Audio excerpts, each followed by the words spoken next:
Cries سوريا وهذا شيء شنو بوجه السحاب ما يتفاهم تضرب معهم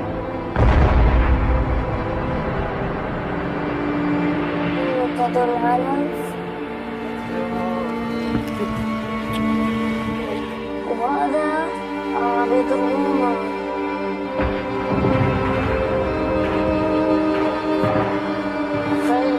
الطيارة هاي الطيارة تضرب معهم تفجر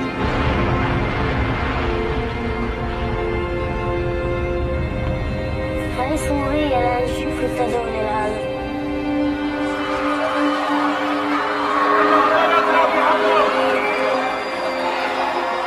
النص هذا بيضرب العمدات وهذا بيضرب لهم.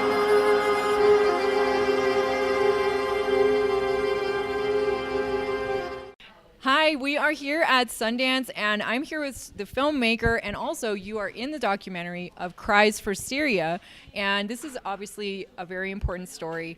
You're the director. Would you like to tell us a bit about your project? First of all, thank you for having us.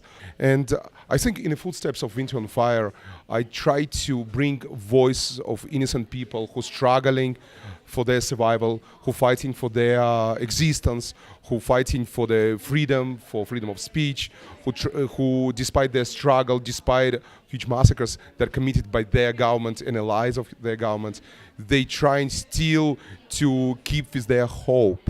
And I think for me, reconstructing all the history, documenting all this history through their voices, through the footage that they shot from the moment it started, and also diving deep into the dark side, dark history of the Syrian uprising that became the civil war, and then because of the all allies and intervention became the current situation, and trying to but bring to the people from all over the world what is the Syrian refugee puzzle, to enlighten them, to make people to understand, and to create a comprehensive story versus new small segments so people can understand, people can open their hearts, and people can see that Syrians are like all of us, all these beautiful people who are in this room. So they're the simple people who just wants to be home, live in peace, and do what they like to do for their own country. Okay, that's very important that you're telling this story, I think, because so many people in America, I don't think, really understand what's happening over there. And there's a concern about, the refugees and what are we going to do with them? And then there's people going over and trying to help with the refugee situation. And most of us don't really even know how it got to the situation that it's in. So your documentary is going to help explain that to everybody. And you are featured in the documentary. Would you like to tell us about that as well?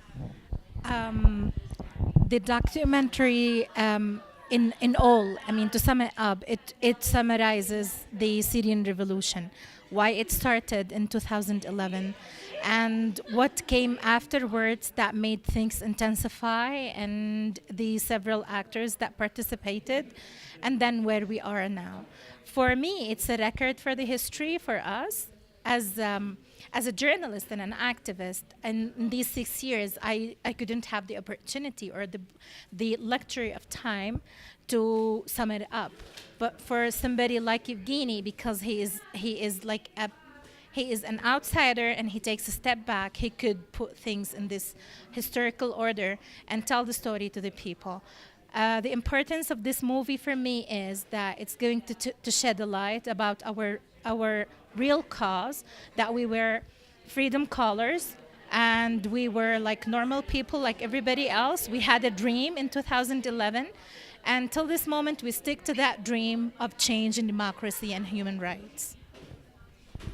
This is so wonderful that you are telling this story. I have personal friends that have gone out to Syria and helped with the refugees and helped bring, supplies to the babies and the children. And I think one of the biggest issues is most of these people are families. They're mostly, children. And it's really just such a sad situation. And I'm so glad that you made this documentary so that people can really understand. Do you think that there's a solution that you would advise as to what we can do now and where we go from here? I think, first of all, people need to learn from this movie.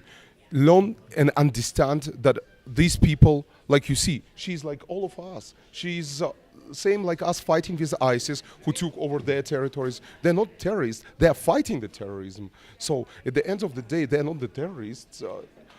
We need to understand that they're like our neighbor, and we need to live and learn how to respect our neighbor, how to understand that they're struggling, surviving, and they're looking for the temporary shelter, but at the end of the day, they want to go back home. So we need to help them to accommodate this moment, and maybe at some point also to put pressure on again, I'm not a politician, I'm just a filmmaker, but I think we who are in a position of learn the situation, we can put pressure on the people who are sitting in a position of the power, and these people from the position of power can learn the truth and can do some changes, because it's in their hands. And we as the regular citizens, we can be this power that put pressure on our governments all over the world.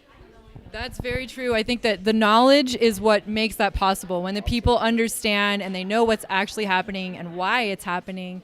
And also, I think, like, at least in the United States, there's a concern that people are afraid or fearful of bringing refugees here. And it's really sad because there's so many, helpless people right now. And I think that this documentary will help to sort of clear that up. Do you think so?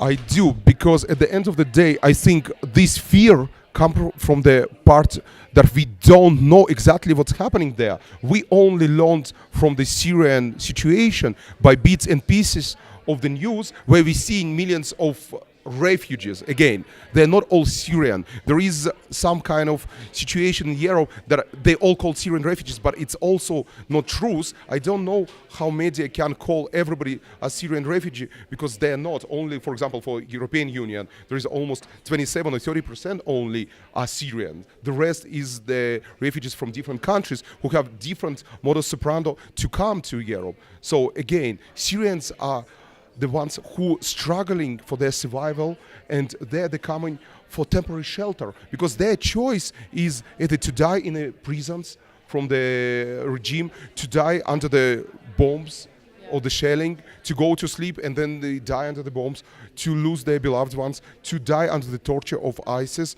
And what they're trying to do, they're trying to save their kids, that they're the future. And that's why they're coming and they're seeking for the shelter. And I think this movie can shed the light, and the light can educate people. So fear comes from non-educational, meaning missing knowledge, and the movie bringing this knowledge, I think. You wanted to add something? I have nothing to add, but I mean, the fear in the people, within the people from the Syrian refugees, is that because of the media that only picture us as either terrorists or ISIS people. And I just want to tell everybody that no one suffers from ISIS as we suffer from ISIS. They kill us on a daily basis. They besiege towns and people, and they force them to die because they want to rule them. And nobody agrees about that. We are freedom callers, and we used to have a dream like everybody else.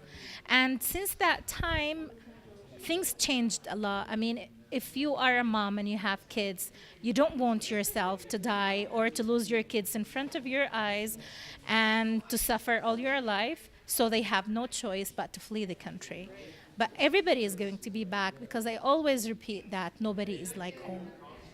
No home is like home. And everybody wants to go home. Every single Syrian wants to go home. If not everybody, the majority. That will take a lot of rebuilding and a lot of help, and I really hope that this project helps to bring that kind of awareness to it. I'm also a mother, so I feel for everyone when I see these images, and I also know that Syria, it was such a peaceful country before. It was known for having multiple different religions all living peacefully together. It was an amazing sort of paradise there for so long. So the fact that you guys are helping to show this is just amazing, and congratulations for being here at Sundance and for helping to spread this message of peace. And I think we also need to thank HBO, who on the 6th anniversary of the Syrian Revolution, actually, on the 13th of March, coming out with this movie. So the entire United States audience can see this and can learn.